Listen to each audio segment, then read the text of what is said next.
आप सब मेरे ऑनलाइन बहन भाइयों को जय मसीह की।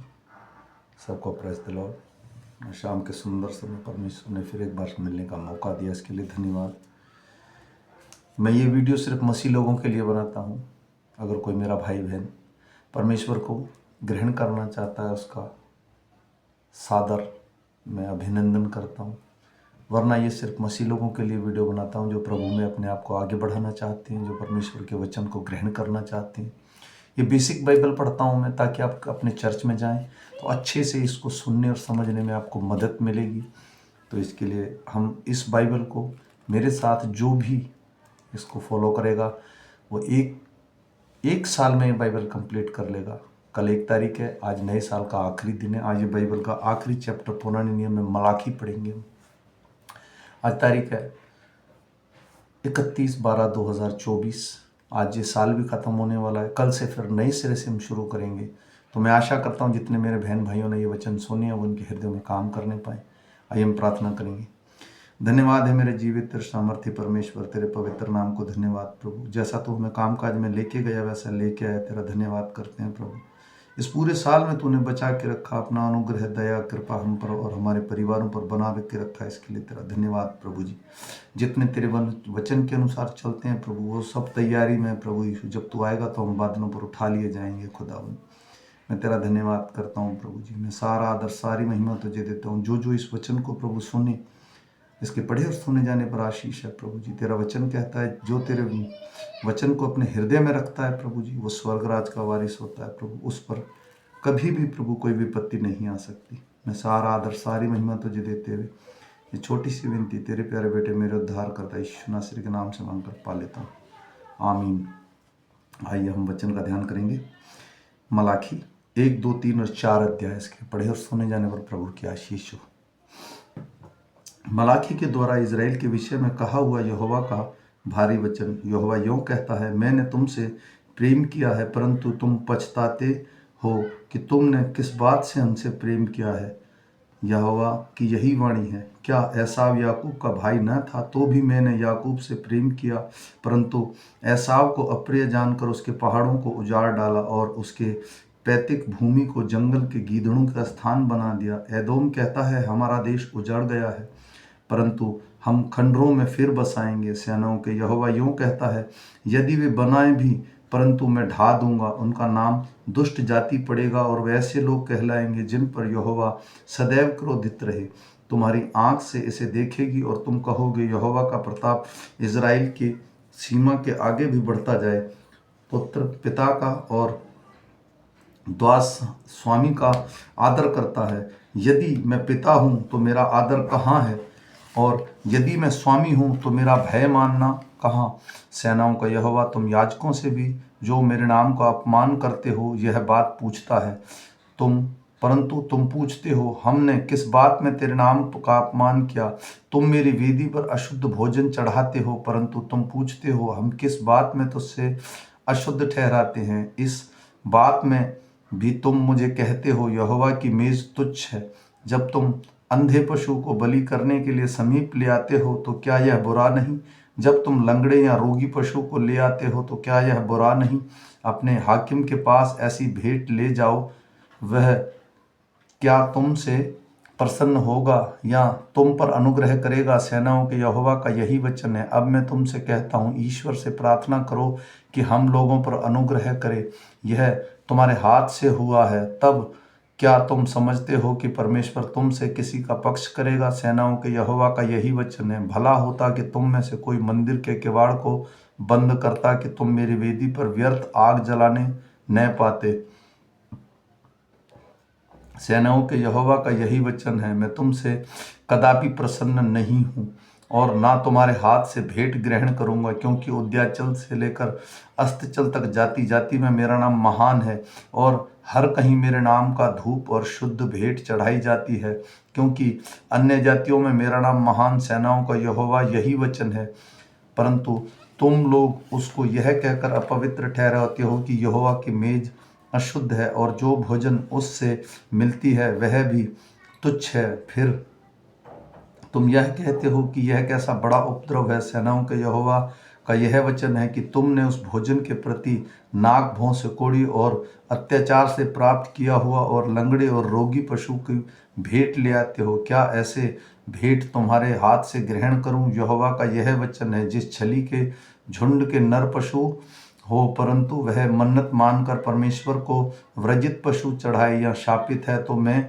तो महाराजा हूँ और मेरा नाम जाति जाति में भय योग्य है। सेनाओं के यहोवा का यही वचन है। अब हे याजकों, यह आज्ञा तुम्हारे लिए है, यदि तुमने ना सुनो और मन लगाकर मेरे नाम का आदर ना करो तो सेनाओं का यहोवा यूँ कहता है, मैं तुमको श्राप दूंगा और जो वस्तुएं मेरी आशीष से तुम्हें मिली हैं उन पर मेरा शाप पड़ेगा, वरन तुम जो मन नहीं लगाते इस कारण मेरा शाप उन पर पड़ चुका है। देखो, मैं तुम्हारे कारण बीज को झिड़कूंगा और तुम्हारे मुंह पर तुम्हारे पर्वों की यज्ञ पशु का मल बहाव फैलाऊंगा और उसके संग तुम भी उठाकर फेंक दिए जाओगे। तब तुम जानोगे कि मैंने तुमको यह आज्ञा इसलिए दी कि लेवी के साथ मेरी बंधी हुई वाचा बनी रहे। सेनाओं के यहोवा का यही वचन है, मेरी जो वाचा उसके साथ बंधी थी वह जीवन और शांति की थी और उसने यह इसलिए उसको दिया कि वह भय मानता रहे और उसने मेरा भय मान भी लिया है और मेरे नाम से अत्यंत भय खाता था। उसको मेरी सच्ची व्यवस्था कठिन और उसके मुंह से कुटिल बात ना निकलती थी। वह शांति और सिधाई से मेरे संग संग चलता था और बहुतों को धर्म से लौटा ले आता था, क्योंकि याजक को चाहिए कि वह अपने होठों से ज्ञान की रक्षा करे और लोग उसके मुंह से व्यवस्था पूछें, क्योंकि वह सेनाओं को यहोवा का दूत है। परंतु हम लोग धर्म के मार्ग से हट गए। तुम बहुतों के लिए व्यवस्था के विषय में ठोकर का कारण हुए। तुमने लेवी की वाचा को तोड़ दिया। सेनाओं के यहोवा का यही वचन है, इसलिए मैंने तुमको सब लोगों के सामने तुच्छ और नीचा कर दिया, क्योंकि तुम मेरे मार्गों पर नहीं चलते वरन व्यवस्था देने में मुंह देखा विचार करते हो। क्या हम सबों का एक ही पिता नहीं है? क्या एक ही परमेश्वर ने हमको उत्पन्न नहीं किया? क्या हमें एक दूसरे से विश्वासघात करके अपने पूर्वजों की वाचा को तोड़ देते हैं? यहूदा ने विश्वासघात किया और इज़राइल और यरूशलेम के घृणित काम किए गए, क्योंकि यहूदा ने पराए देवताओं की कन्या से विवाह करके यहोवा के पवित्र स्थान को जो उसका प्रिय है अपवित्र किया। जो पुरुष ऐसा काम करे उसके तंबुओं में याकूब का परमेश्वर उसके घर के रक्षक सेनाओं के यहोवा की भेंट चढ़ाने वालों को यहूदा से काट डालेगा। फिर तुमने यह दूसरा काम किया है कि तुमने यहोवा की वेदी को रोने वालों को आहें भरने वालों के आंसुओं से भिगो दिया है, यहाँ तक कि वह तुम्हारी भेंट की ओर दृष्टि तक नहीं करता और ना प्रसन्न होकर उसके साथ तुम्हारे से ग्रहण करता है। तुम पूछते हो ऐसा क्यों? इसलिए क्योंकि यहोवा तेरी और जवानी की संगनी और ब्याही हुई स्त्री के बीच में साक्षी हुआ था, जिससे तूने विश्वासघात किया है।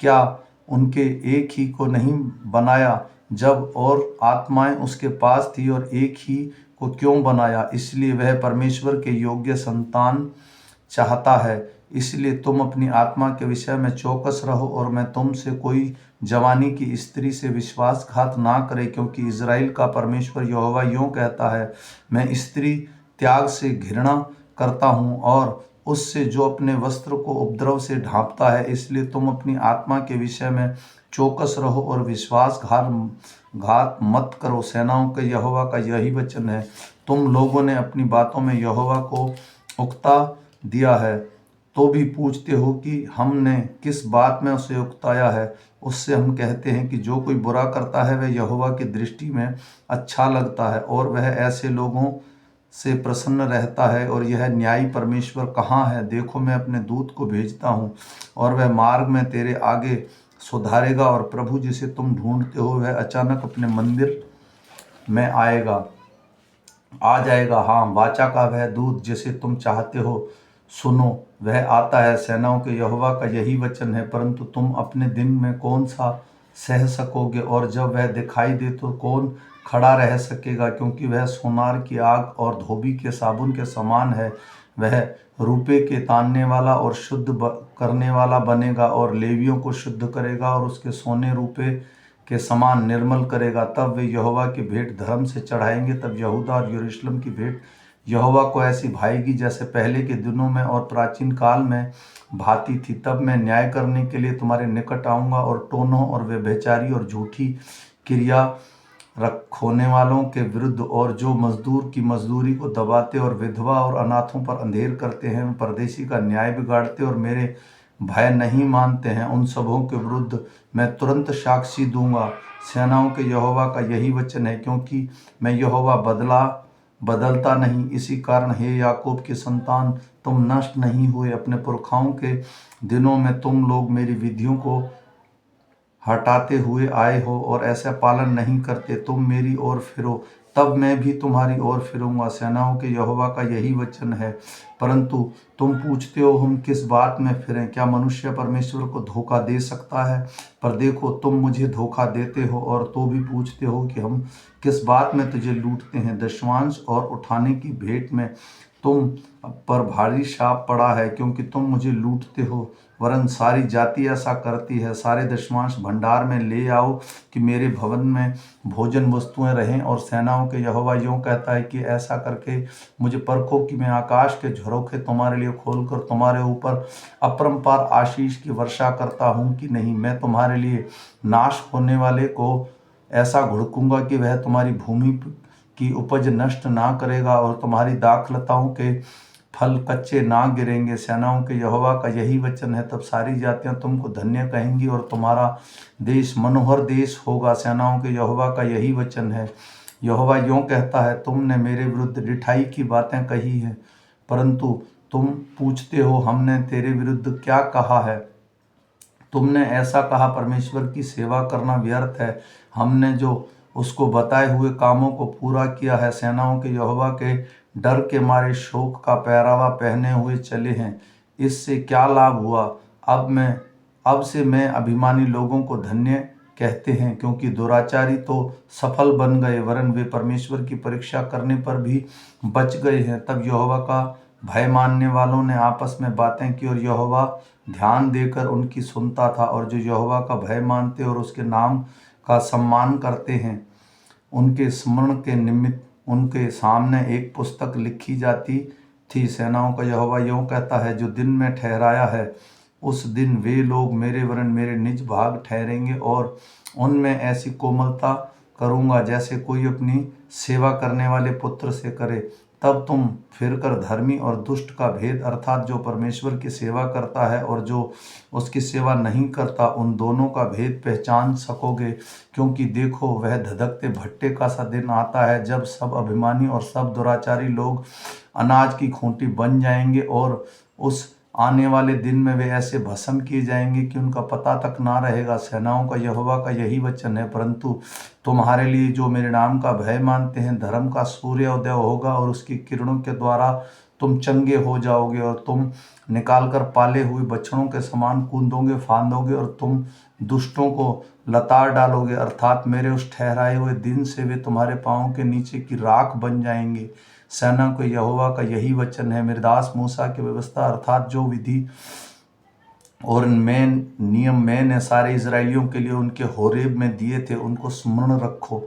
देखो, यहोवा के उस बड़े और भयानक दिन के आने से पहले तुम्हारे पास एलिया नबी को भेजूंगा। वह माता पिता के मन को उनके पुत्रों की ओर, पुत्रों के मन को उसके माता पिताओं की ओर फेरेगा। ऐसा ना हो कि मैं आकर पृथ्वी का सत्यानाश करूं। आमीन फिर आमीन। आज ये बाइबल पूरी हो गई है। कल से फिर हम दोबारा से इस बाइबल को शुरू करेंगे। मैं आशा करता हूँ मेरे जितने बहन भाई इस बाइबल को सुने, वो सब एक दूसरे को शेयर करो, ताकि परमेश्वर का वचन बांटा जा सके, ताकि बेसिक बाइबल हम सीखें। हम कभी भी अपने चर्च में दास के सामने जाएं, वो कोई भी कहीं से वचन बचाए तो हमें समझ आए। इसलिए मैं आशा करता हूँ कि हम सब सुबह फिर मिलेंगे नए साल के साथ। तब तक सबको जय मसीह।